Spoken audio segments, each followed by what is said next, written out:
بالنسبة لسلطة الوكالة قال السوري الكردستان السوري قالكم كوجي كرنا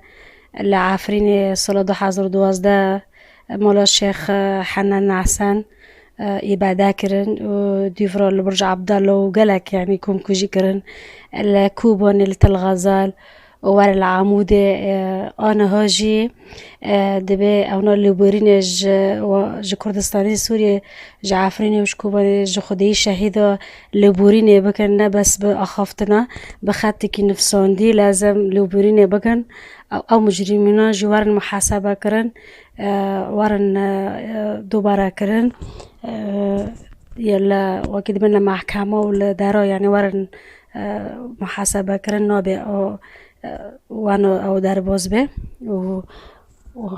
هزار رحمه الشهید کرد و کردستانی به